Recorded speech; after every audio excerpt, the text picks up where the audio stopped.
Hey there, everybody. Welcome back to another episode of the Build Your Copywriting Business podcast. Hello, friends. Hello, hello. Hi, nice to be here. Hello.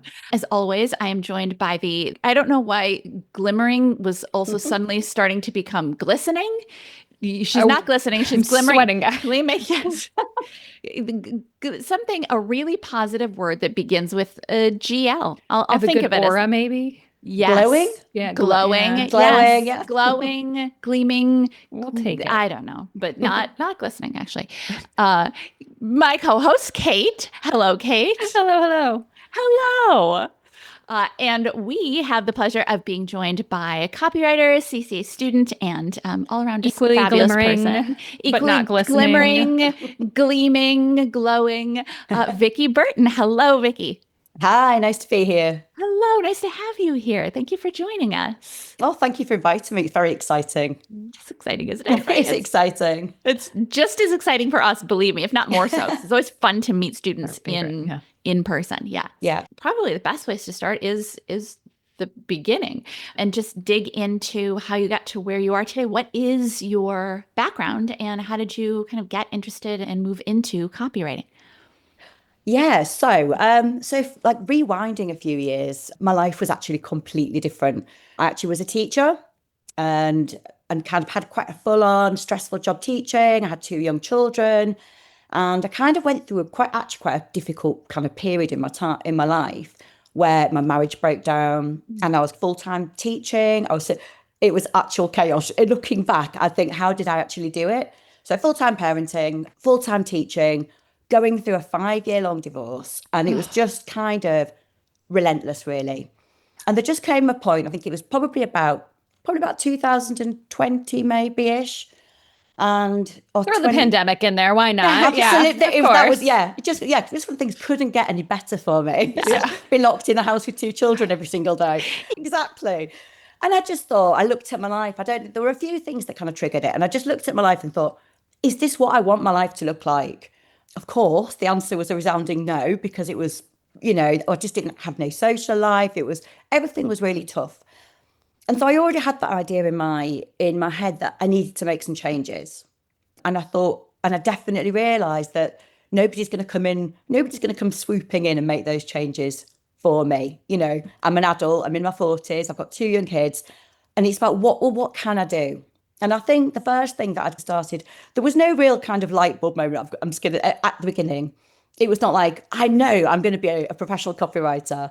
I just was like, but I knew I needed to do something differently. I've always been quite creative. I was an English teacher, so I've always kind of loved writing and being creative and all that kind of stuff. And I used to work in sales before I was a teacher, so I kind of had that background as well. So that all helped. I think initially I was thinking perhaps, I don't know, I could write my novel, or I will just exploring ideas where I could use writing or creativity. And then, as the universe tends to do, I started seeing Filthy Rich Writer adverts on my Facebook. As I know, it's just seeping in there. And I was like, oh, and I'll be completely honest, and I think you've probably heard this before, but I just thought, well, those ads just look a bit too good to be true. Yeah. I was like, maybe it's a scam. And you kind of start exploring it. And then I'd also around the same time, because this was all obviously just very much in my head at the time. I hadn't really explored it with anybody. It was just a process that I was going through internally. And it was probably over a few months, really. And then I just happened to be, weirdly, it's someone I've known since I was 15. And I was like, I should really have known what he did for a living, but I didn't really. And I was like, yeah, I'm thinking of getting into this thing called copywriting. And he was like, oh yeah, you should definitely do that. Anyway, turned out he's quite a high-end web designer and he works with copywriters all the time. I thought, oh, so he actually told me more about it than I already knew. Yeah. So then I was kind of like, right, do I buy this course? I think I probably had a couple of glasses of wine and then bought it. I was just like, right, the best purchases get made. Absolutely. Exactly. We need to send more wine out with our ads. Yeah. I know. And so that was it, really. I'm not very good with, I'm sure lots of people that listen, I'm sure we've all bought lots of courses that we then haven't finished. Like, this is an amazing book that I'll start, an amazing course that I'll do half of, and then put it to one side for a bit. And so, to be honest, and it's been really interesting because when I started the course, and the community's just been so amazing. You see lots of people who kind of I'm not one of those people, just going to say, do it really meticulously, do every lesson. And it's kind of like, and I'm just not like that. So but I found it really useful because I just wanted to feel as though I had the confidence about what copywriting was. So, but to be honest, I kind of started the course. And then because I then started just saying to people, oh, well, this is what I'm going to do, or this is not what I'm going to do. That's how I started. This is what I'm doing. Yes. It's that difference, isn't it? It's so interesting, I think, how the way we talk about things shapes our identity. And so in the beginning, I was like, well, I'm a teacher, but I'm going to become a copywriter. And then it was like, well, I used to be a teacher, and now I never even mentioned being a teacher unless it's relevant. It's completely different. But yes, I kind of just started putting it out there. And like I said, my friend Chris, who's a web designer, he was like, well, I've got some websites if you want to. I did one. He had one that was already done. He said, I can show you how to use WordPress and not designing or anything like that, but I can show you how to put copy on and stuff. So that was like one of my first things. And then I was talking about in the hairdressers and someone said, oh, well, I want some blogs writing. So I think it was just that in the beginning, it's just those little scrappy bits of work that then I got them and I thought, I don't know what I'm doing, but I had them there. And so, so that's kind of where I got started, probably about 2.5 years ago. And that kind of, and then obviously Chris helped me build my website and I got a little portfolio together. And so that was kind of my transition. But I just think, I think as soon as I got that idea in my head that I need to do something different with my life, and then it was there, that seed was planted, and it was like, well, what is that going to look like? And what steps can I take to kind of make something happen? I love that. I love what you said, though, about the people that go through it meticulously, because I think sometimes that's certainly an approach. Everyone has a different way of going through the material, but sometimes it can be resistance of just, I'm going to keep there's, I will say this now, no one can finish the CCA because there's so much content in there. And it keeps evolving, doesn't it? Like, it's really lovely. Every time I know now, I've not actually looked at that. I mean, I'm on LinkedIn all the time, but I think you've got a LinkedIn bit on there now, haven't you? Yeah, we just updated it. Brilliant. Yeah. And I think, so that's really nice because it's just really organic. And it's like, one of my first jobs was doing a press release. And I was just like, I'll do this press release for Harvey Nichols, which I don't know if you know Harvey Nichols. It's like, So, and I was like, I don't know what I'm doing.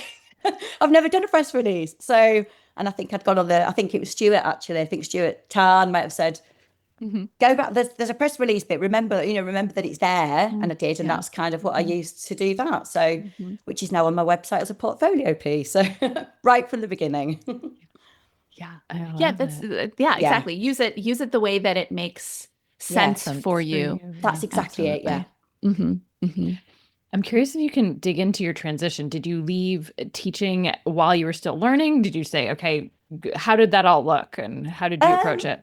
Not going to lie, I wouldn't necessarily advise anyone to do what I did. I'm a bit impulsive. Well, it works for you. Well, it did work for me. And I just thought, I think, because I'd come to the end of my divorce and I was a bit like, I think once I'd got it in my head that I didn't want to be a teacher anymore, it was just killing me. I mean, I did love being a teacher, actually, but I just knew I didn't want that anymore.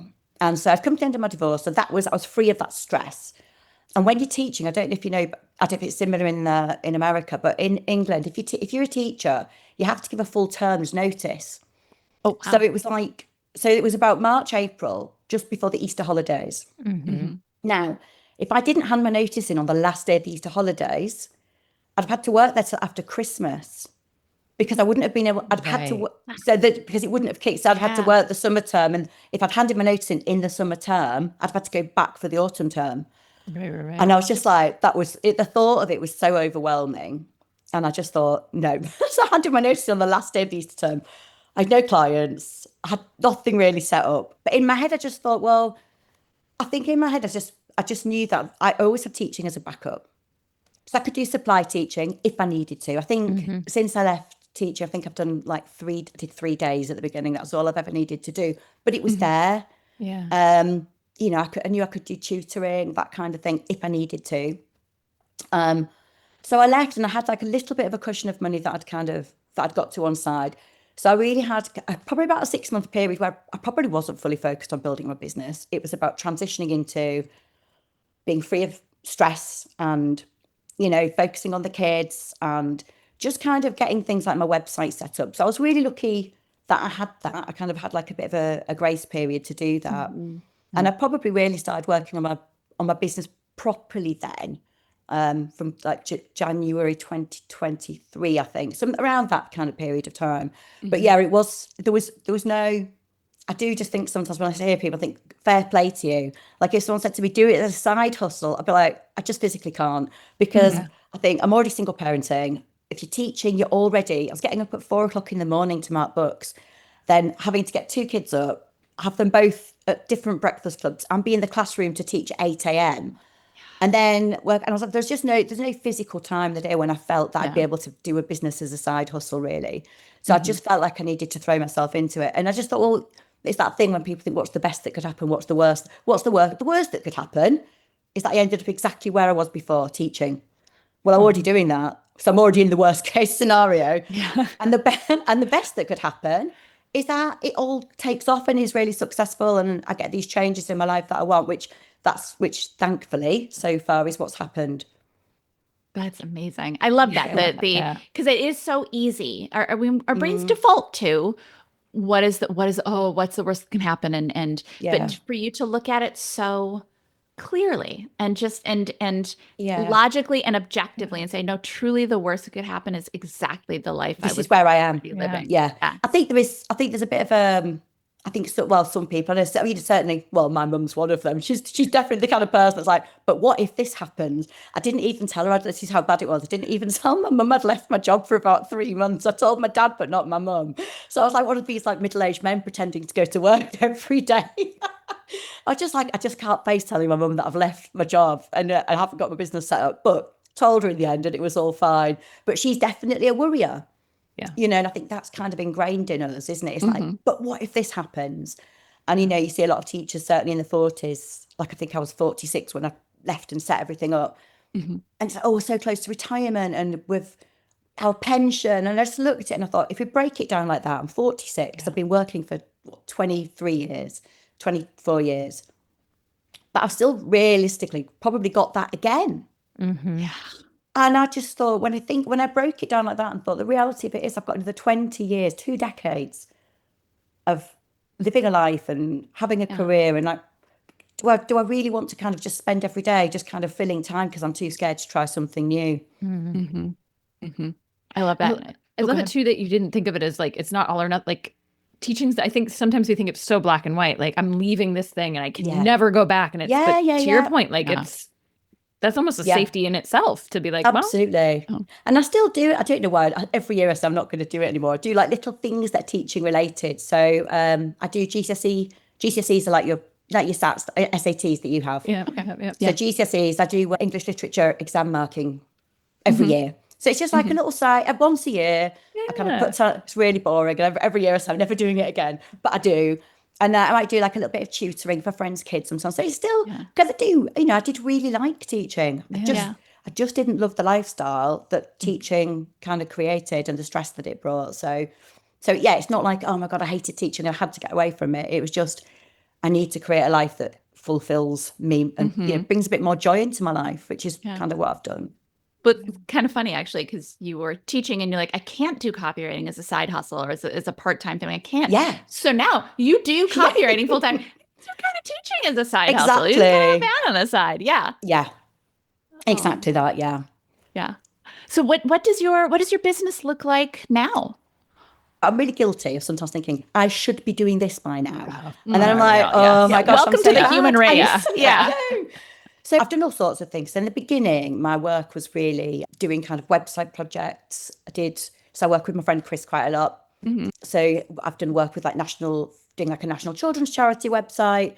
I've got quite a lot of work, funnily enough, talking about teaching and education. I've ended up kind of, I don't have a niche. I do all sorts of things. But I have kind of organically attracted clients because of that background. Sure. And so, yes, at the moment, I've just taken on a retainer, which is with Aston University, which is really, they've got like their business schools in the top 5% in the world.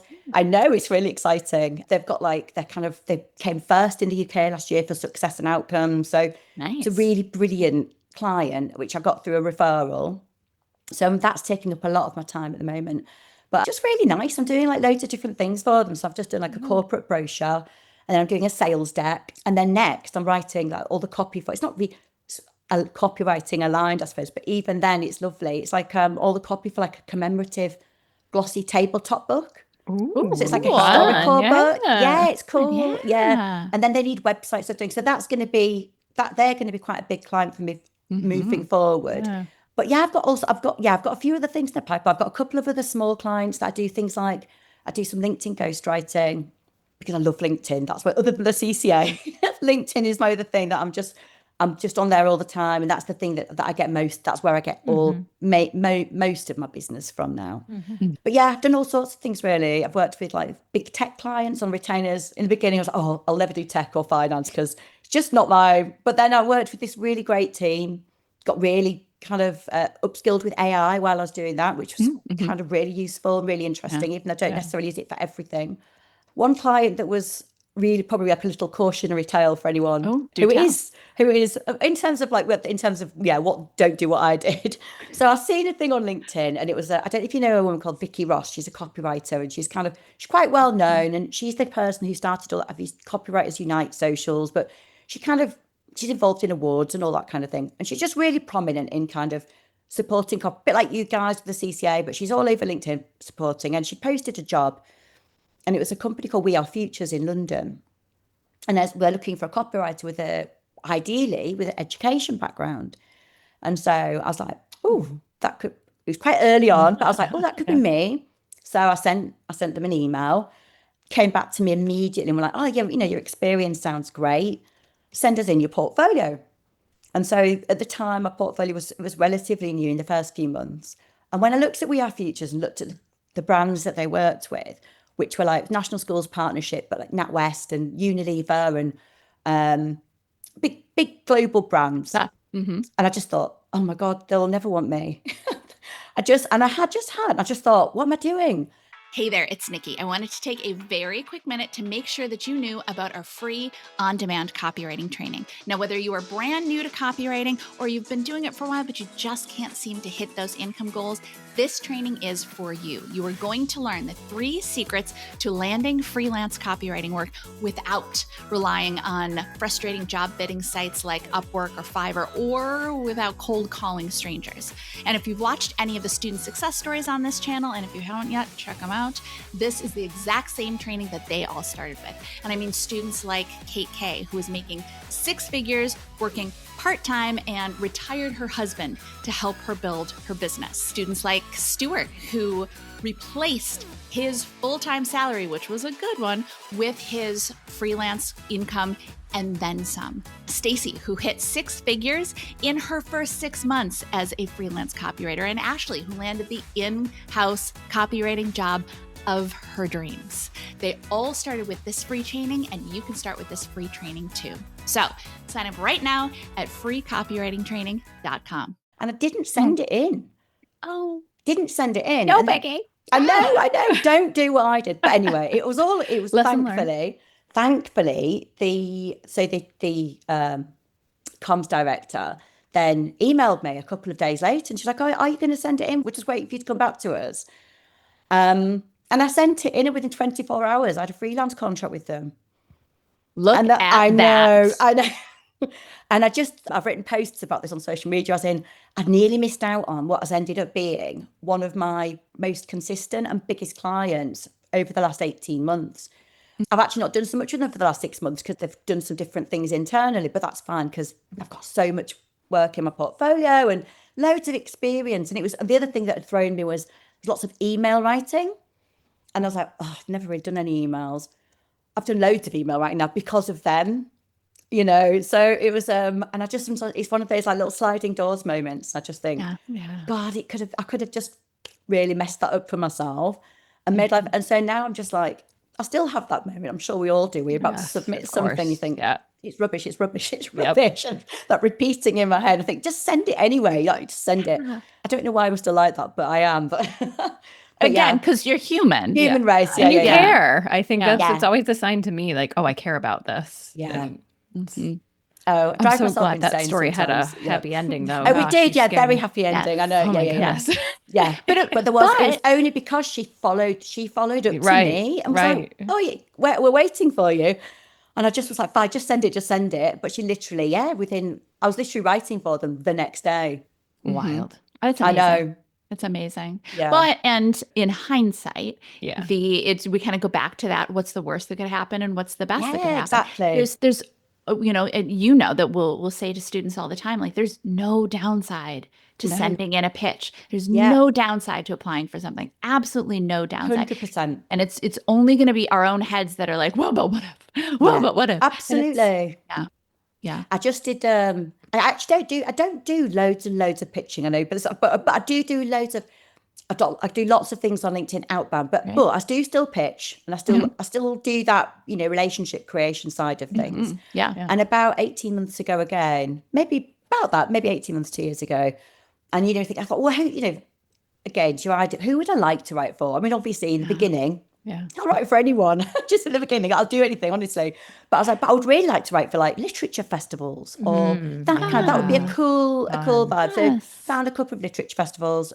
So one of them's really famous. It's the Hay Literature Festival, which they do things around the world. Yeah. And I've not worked for them yet. That's not the happy ending. But they did. We're putting it out in the universe. Getting it out there, yeah. But they did get back to me straight away, and they were like, "Oh, we do use freelance writers." So but there's another one which is more local to me in Yorkshire called Bradford Literature Festival. And again, I sent them an email at the same time, and they didn't need anybody at that time. But then I've just done a month-long contract with them. So we just kept in touch, and it was kind of copywriting and copy editing for all their kind of promotional materials. And so now I've got that relationship with them. They've been a client. They're going to come back to me. And that was from a pitch that I kind of sent, nearly 2 years ago. Yeah, amazing. Love it. Yeah. Isn't that great? Yeah. It's so rare that it's actually a no. Instead it's a not at the moment. Yeah, exactly. Right? Not right now, maybe in the future. And I think even when someone comes back and says, "Oh no, we don't need this," you never know how things are going to evolve. The business goals will evolve, projects will evolve, people at a company or organization will evolve. The person who's like, "We don't need copywriters," leaves, and then somebody else comes in and goes, "Oh my gosh, we need copywriters." Yeah, exactly that. Yeah. And I think I think now I'm more confident and more established. It's just that kind of it's just that kind of relationship building. Yeah. And I suppose because I'm kind of out and quite visible on LinkedIn, people know who I am. And it's that thing is what you want is for somebody to think, "Oh, here's a copywriter that we know that could do this work for a university or for a children's charity." And it's like, "Oh, Vikki, because she writes about that all the time." And it's just that thing of being at the full. And I know that's not for everyone. I know some people don't feel confident, but some people don't feel comfortable with having living their life on social media, if you like, or but I don't mind that at all. That's fine by me. But it's it's kind of what, like you said earlier, it's like what works for you. And so for me, I kind of write about all sorts of things. I write online about starting over midlife. I write about career changing, about wellness and mindset and all sorts of things, as well as kind of, showcasing my writing. And that really works. That seemed to work for me. I think probably about 90% of my inbound business or my referral business has come from that. But so it's that thing, but it's the same principle as pitching, because it's still creating those bonds with businesses or with heads of comms or whoever it is that you're working with. I love that. Yeah. Providing value. First and foremost, providing value, creating relationship. To your point, coming back again, just popping in again. Hey, that's exactly check it. And nobody minds that as long as when you're checking back in, you're polite and friendly. Nobody minds that. Exactly. And maybe not do it the next week and the next week and the next week. But what I tend to do is I'll just think, "Oh, I'm not spoken to for 2 or 3 months. Just checking in, letting you know I've got some availability." I think once you've got that connection, it's like, actually, you know who I am. Just letting you know I'm coming to the end of a contract in August. So if you need anything in September, I'm here. And like I said, and you know what? If somebody really wants you to stop emailing you, they might just say, "Oh, we'll come back to you. You don't need to email us again." And even if they did say that, so what? It's fine, Yeah. Big deal. Exactly. Big deal. Oh, I love that. Love that. So Vikki, what does your life look like now? Obviously, you went from working almost constantly, and of course, raising your children and all of the things. Obviously, I assume you're still raising your children, but but what does your life look like now that you are a copywriter full time? Do you know what? I was thinking about this earlier. It was that I don't want to be melodramatic about it because it does sound a bit melodramatic. I cannot put into words just how transformational both becoming a copywriter and obviously the CCA's involvement in that has been. My life is, everyone just thinks I'm a bit insane because I'm so happy. I'm so happy. I wake up in the morning, I've got a smile on my face. I go up, I bang on about walking all the time online because I get up in the morning at about 5:30 in the morning and I go on like a big long walk every day. You know, the kids are teenagers now, so I've got a bit more freedom. There's no, my time is my own. You know, and it's kind of, I go to the gym a lot and I walk a lot and I see friends all the time. And I've got time to, I think, you know, I would say my income is probably about double of what it was when I was teaching. But I probably work about a third of the hours, probably in terms of actual work, not just sitting on LinkedIn all day. In terms of actual work where I'm actually thinking, right, I have to get my head down and do this. 30%, you know, and I might think, well, I'm going to work on Saturday, but I'm going to take Monday to Wednesday off because I'm going to go and, you know, I go to, well, you probably know in England, the weather's not very good usually. And I go to a gym Tell with us an outdoor. where you go. I know, yes, exactly. And it's like, I go to a gym with an outdoor pool. So in July, we had like a little mini heat wave. Well, I think I probably spent more days at the pool in July because I was just like, I can work when the weather's terrible again, which didn't take that long. I just feel such a sense of freedom. Good. I feel completely liberated. And also, this also sounds a bit dramatic, but it really isn't. I think because I've done that, I just feel really empowered. So if something comes along where it's like, well, actually, could you do that? Like my whereas even though I might have a bit of resistance, like the old kind of voice in the head, but actually really what I'm really thinking is, yeah, of course I can. I can do, you know, I can definitely do that because I think it's when you look back and think, look what I've already done. And when I look at how it does make me feel quite emotional. When I look at what my life was like 5 years ago to how it is now, it's like a different world. I'm sorry, you're making me tear up. I actually will cry, I love that. That's so wonderful. Good for you. Yeah. Good for you. Like, and you made it happen, you know, like it's your life is you're in an amazing place and you did it. Like you were saying earlier, nobody's coming for me. I'm a grown up. I got to figure this out myself. And you took all of the steps to get you exactly where you are today. And obviously I've got really amazing people around me, but it's that thing, isn't it? You know, you make a choice of who to have around you, and I'm lucky that my family are, apart from my mum being a worry, I'm lucky that my family are very supportive.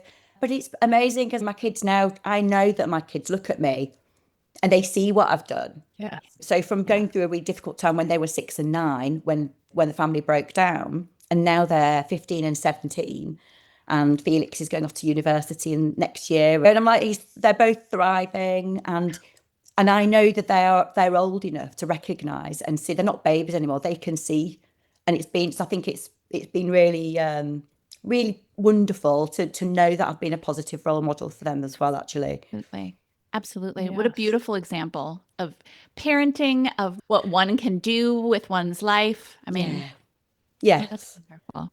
Yeah, it hasn't. I mean, it's easy now. When it's not easy. When I look back now, it's like, oh, look what I've done. Obviously, when you're going through it, it's all a bit like, oh, I'll do this. But it's when you look at it holistically, look back and just think, oh, this is how I feel when I wake up every morning, and this is what I get to do every day.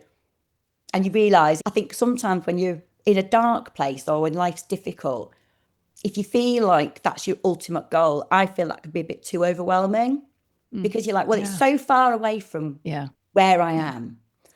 And so my thing was, at the beginning, it was like, well, what can I do? I just need to do one thing to feel like I'm in control. And it was actually just getting up and going for a walk every morning.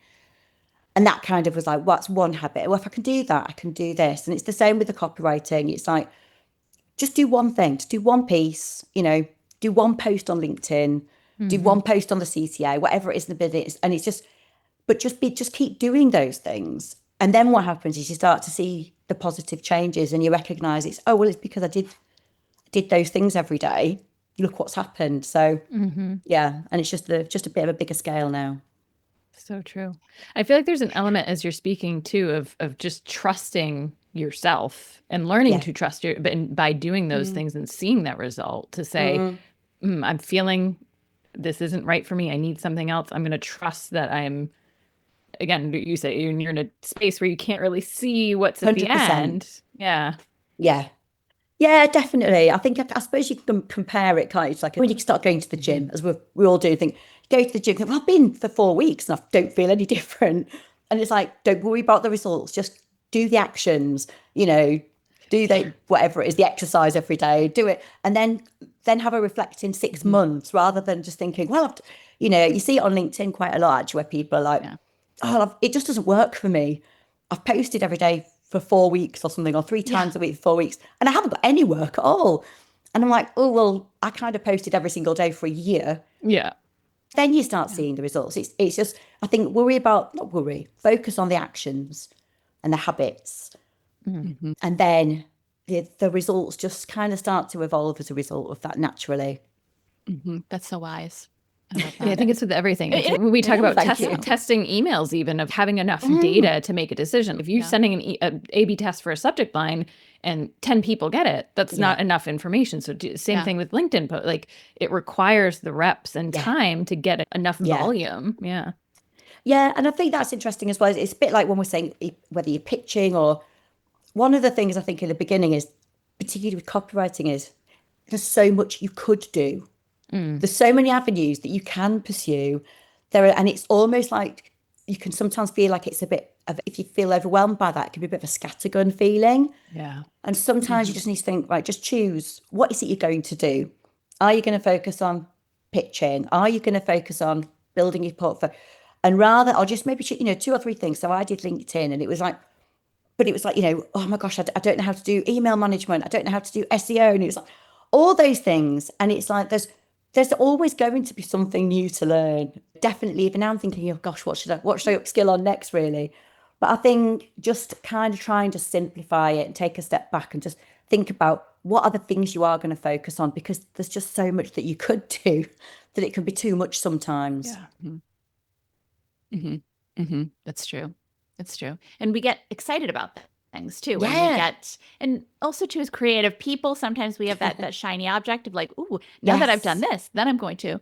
So you've, as you've said, been in the group, you see kind of resistance come up for people, all the different paths people have taken as well. And, you've spoken to LinkedIn working for you. Knowing all of this and knowing what you know now, what advice would you give to someone kind of just starting out in your shoes who's like, I'm maybe copywriting, but ooh. Yeah, obviously, I think the main thing is in the beginning is to be really open about what avenues you might be able to go down. So rather than being too focused on one, I can just focus on the skills. I think 100% get involved. It doesn't really matter. Well, for me, I always say, whether it's CCA or LinkedIn, or find a community where you are supported. I think one of the most really lovely and refreshing things that I realized coming into kind of a creative field is just how much support there is there, and just how supportive creative people are of each other. Yeah. And so CCA, I've got people that and also like on like the CCAs, get involved and post there. And I don't do it so much now, but if I ever do, there are always people still, even years later, who are there to kind of offer advice. So I think that, and I think it's trying to lose the fear, isn't it? And actually, well, you're not going to lose the fear. Feel the fear and do it anyway. That's the thing, isn't it? Or feel the cringe and do it anyway. Send something, get someone to read things. People are always going to be supportive.